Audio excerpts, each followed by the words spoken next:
calendário e a iminente saída de jogadores fazem o Flamengo intensificar a busca por mais reforços nesta janela de transferências. Informação que saiu agora no início da tarde no GE, Globoesporte.com, dá conta de que o Flamengo vai trabalhar ainda neste mercado, essa janela que só fecha no dia 2 de setembro. O clube identificou 3 lacunas no elenco.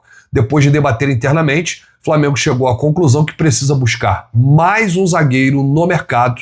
Nos 2 jogos contra o Atlético Mineiro, pelas oitavas da Copa do Brasil, Felipe não teve como poupar a dupla de zaga, Léo Ortiz e Léo Pereira, já que o Danilo está aí no departamento médico. As outras opções eram mais jovens, o João Vitor e também o Cleiton. Cleiton, inevitavelmente, vai deixar o Flamengo aí no final do ano. Os empresários não aceitaram conversar com o clube e ele vai buscar aí novos rumos, né, para o Cleiton quando terminar o seu contrato em dezembro de 2025. Mas existe a chance, inclusive, de antecipar a saída desse jogador ainda nesta janela. Os empresários estão trabalhando aí para que isso aconteça. O Flamengo, então, busca um zagueiro canhoto. Cleiton e Léo Pereira são os únicos do elenco que jogam aí pelo lado esquerdo da zaga. O clube quer aumentar aí a concorrência no setor e ajudar aí nesse revezamento. Assim como quer fazer no gol. Matheus Cunha já tem aí um acordo firmado com o Cruzeiro, vai jogar em Belo Horizonte no ano que vem e o Flamengo já se movimenta para buscar aí um reserva para o goleiro Rossi. Pode buscar até um goleiro que dispute a posição com o argentino.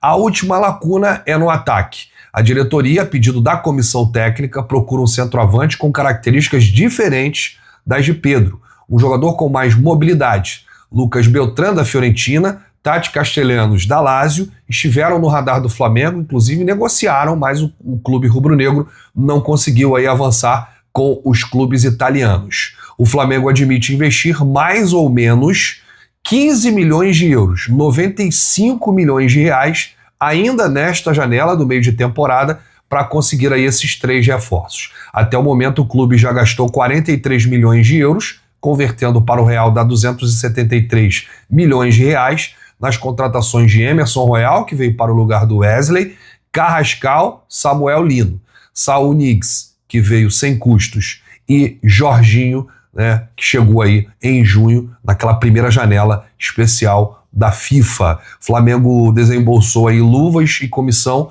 para atrair o meia espanhol Saul Niguez. As saídas de Gerson para o Zenit e o Wesley para a Roma permitiram o clube esticar a corda, né, por mais investimentos. As transações geraram 50 milhões de euros, 380 milhões de reais, ou seja, o Flamengo arrecadou mais do que gastou na janela. Então ainda tem dinheiro no cofre. E ainda há chances de arrecadar mais. Novas saídas podem acontecer. Jogadores como Matheus Gonçalves e Michael podem deixar o clube nesta janela. Isso pode acontecer a qualquer momento. Michael sempre chegando aí novas propostas, ele que inclusive já recusou uma, já a gente vai falar desse jogador, e o CSKA apresentando uma proposta milionária para levar o Matheus Gonçalves. Lembrando que o Cruzeiro ainda não desistiu desse jogador. O meia quase que se transferiu aí para o Cruzeiro, mas o BAP cancelou essa negociação. E aí o Flamengo estaria aí atrás dessas 3 contratações, 3 posições já definidas. Um goleiro, um zagueiro e um atacante. E eu já pergunto aqui para o torcedor rubro-negro, já vem aí na sua mente um goleiro para ser aí o novo jogador do Mengão? Deixa aí nos comentários. E mais, zagueiro, você contrataria um zagueiro daqui do futebol sul-americano ou da Europa? E o atacante, qual seria o nome ideal? E o Flamengo está certo? Identificou ali as posições mais carentes? O clube, nesse momento, precisa de mais um atacante, mais um zagueiro e mais um goleiro? Deixa aí nos comentários, porque a sua opinião é muito importante. Então, novos reforços podem pintar no Flamengo ainda nesta janela. Caso o Flamengo consiga contratar um goleiro, não está aí... Se o Flamengo conseguir contratar um goleiro ainda nesta janela de julho, o Flamengo pode liberar o Matheus Cunha para o Cruzeiro de forma antecipada. O mesmo ocorre com o zagueiro. Se o Flamengo conseguir trazer um zagueiro experiente, né, do nível ali do Léo Ortiz, do Léo Pereira e do Danilo, pode ser que o Flamengo libere o Cleiton. Os empresários, inclusive, estão aí buscando ofertas para o seu cliente. Atacante não. O Flamengo, mesmo com o Pedro, com o Juninho, com o Bruno Henrique, com os atacantes que o Flamengo tem, o Boto tomou aí essa decisão em conjunto com o técnico Felipe Luiz e também com toda a comissão técnica, e ele vai entregar ainda um atacante nesta janela. Deu errado aí com o Tati Castellanos, a Lazio não queria liberar, não queria vender, falou que era inegociável, e o da Fiorentina, né, o Lucas Beltrán, ficou mais ali o entrave entre o jogador de retornar ao futebol sul-americano. Então deixa aqui nos comentários a sua opinião sobre esses 3 reforços, esses 3 alvos definidos, as posições já foram definidas, um zagueiro, um goleiro e um atacante. Falando ainda sobre mercado da bola e uma possível saída do Michael, em busca de nomes para suprir a ausência do John Arias, o Fluminense chegou a ser consultado sobre a possibilidade de contratar Michael. O atacante que perdeu espaço no Flamengo foi oferecido ao Clube das Laranjeiras, né, nessa janela de transferências. Só que a diretoria do Fluminense entendeu que o perfil do jogador não se encaixa no planejamento técnico e financeiro e prontamente recusou aí a investida. O camisa 30 vinha sendo desfalque nas últimas 6 partidas devido a uma lesão no tornozelo esquerdo, mas já está recuperado e voltou a treinar com o restante do grupo. Sua última aparição em campo foi no dia 24 de junho, ao entrar no segundo tempo do empate em 1-1 contra o Los Angeles FC, pela 3ª rodada da Copa do Mundo de Clubes FIFA. Paralelamente, o Flamengo, né, aceitou uma proposta do Al Hula, clube da 2ª divisão da Arábia Saudita, que ofereceu $2,5 milhões, 14 milhões de reais, pelo empréstimo de 1 ano, com opção de compra por mais $4 milhões, 22 milhões de reais, mas o Michael recusou, ele não se empolgou com o projeto esportivo do Al Hula, como era um empréstimo de 1 ano, e se ele chegasse lá e não acertasse, não desse certo, ele teria que retornar ao Flamengo. E cada vez mais ele perde espaço nesse time do Felipe Luiz, principalmente com a chegada do Samuel Lino e essa volta por cima aí do Cebolinha. Ontem o gol fez muito bem ao Everton Cebolinha. O atacante vive de gols, de assistências, de participação em gols e também de confiança. Então, importante o Cebolinha ter marcado ontem contra o Atlético Mineiro, um gol muito bonito, né? Um gol que ele deixa o zagueiro do Atlético no chão, faz aquele drible, tem que ser muito frio para fazer aquilo dentro da área. Então, gente, não está descartada aí a saída do Michael, tá? Do atacante Michael. Esse é o detalhe, Michael oferecido ao Fluminense. A gente vai trazer aqui uma outra informação sobre o mercado da bola, porque o Sporting de Portugal tentará a contratação do zagueiro Léo Ortiz do Flamengo. A diretoria do clube português enviou um sinal com uma proposta de 12 milhões de euros, cerca de 78 milhões de reais, ao Flamengo pelo zagueiro. Uma proposta muito parecida com a do RB Leipzig, né? A proposta do clube alemão é um pouquinho maior do que a proposta do Sporting de Portugal. O RB Leipzig ofereceu 95 milhões e 600 mil reais entre proposta fixa e bônus, mas o clube carioca bateu o pé e recusou imediatamente. Aliás, o Flamengo já recusou essa proposta do Sporting de Portugal por 78 milhões de reais, uma proposta menor do que a do RB Leipzig.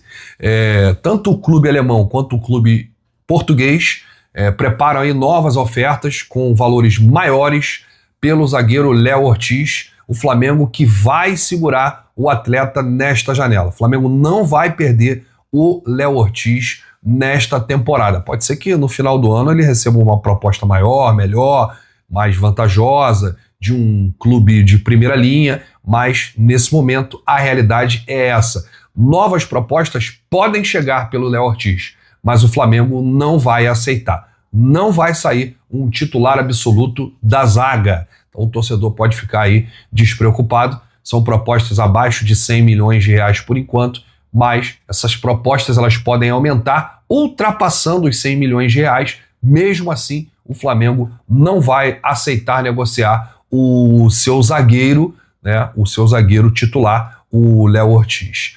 Bom, gente, tem um depoimento aqui do Maestro Júnior para a gente fechar esse vídeo. Eu nem coloquei aí na pauta, nem coloquei na thumb, mas saiu agora e é muito importante, porque a gente chegou a falar do Wallace no vídeo da manhã, né, o garoto que perdeu o pênalti aí, ficou abalado, teve muita personalidade de pedir desculpas à nação rubro-negra através das suas redes. Eu acredito que o Wallace não tem culpa nenhuma, ele fez um grande jogo, o garoto está em transição e o que aconteceu ontem pode acabar queimando uma joia, né? Muitos comentários negativos detonando o garoto como se ele fosse o grande culpado pela eliminação do Flamengo. E o Júnior Maestro, que hoje é comentarista do Grupo Globo, ele fez um paralelo com o Tita, né? E clamou o apoio da nação ao Wallace para a gente proteger e blindar esse garoto. E o Júnior Capacete, o Júnior Maestro, disse: pode ser um novo Tita. Hoje, vendo a repercussão do pênalti perdido pelo Wallace no jogo de ontem, me veio uma lembrança que vivi em 1977. Uma situação muito parecida com o Tita. Moleque como o Wallace, começando bem cedo no profissional, perdeu um pênalti numa final de Taça Guanabara. E todos os comentários que li, ouvi e até me perguntaram são exatamente iguais. Ele não deveria ter batido. Tinha gente mais experiente. Pode queimá-lo junto à galera, ao grupo, etc. Naquele dia, após a perda do pênalti e da final, todo o time se reuniu no restaurante no Arpoador para dar suporte e sustentação para aquele jovem que seria 4 anos depois campeão de tudo pelo clube. Se transformou num dos jogadores mais importantes nas conquistas. Aquele apoio naquele dia, para ele, foi talvez o pontapé inicial para o início da época de ouro do clube, que iniciou em 78 com o Carioca, indo até o Tri Brasileiro de 83. Espero que o clube tenha, através do Felipe Luiz e de sua comissão técnica, as mesmas preocupações que tivemos, lideradas pelo capitão Coutinho e Domingo Bosco, para não perder um jovem que já mostrou que pode vir a ser um novo Tita pela bola, pelo jeito provocativo e pelas conquistas que poderão vir. Maestro Júnior, ele deu essa declaração através da sua rede social. E foi exatamente o que eu disse sobre o Wallace no vídeo da manhã. Um garoto com muita personalidade, tem tudo para arrebentar no futebol, tá nesse processo, nessa fase de transição para os profissionais, e é aí que a gente precisa ter muito cuidado. Nós, torcedores, imprensa, precisamos blindar esse garoto, né, para que ele tenha respaldo para poder trabalhar, desenvolver e evoluir no seu futebol. Ele teve muita personalidade ao pegar a bola, o que muitos não tiveram, né? Tem muito jogador cascudo, experiente nesse elenco, que correu, fugiu da raia. Esse é o detalhe aí, né? Um detalhe importante nessa configuração, né? Quando o treinador monta ali a listagem dos cobradores de pênalti. O Wallace perdeu, poderia ter sido outro, né? Ele estava lá com uma responsabilidade enorme de pegar a bola aí e cobrar o pênalti decisivo. Perdeu, não é o fim do mundo. A gente precisa trabalhar e muito para proteger e blindar esse garoto. A gente sabe que ele tem potencial, né? Joga a bola e ele vai conquistar muito com a camisa do Flamengo. Eu não tenho a menor dúvida. Vambora, garoto! Wallace, a nação tá contigo. Levanta a cabeça e vamos para frente conquistar os objetivos da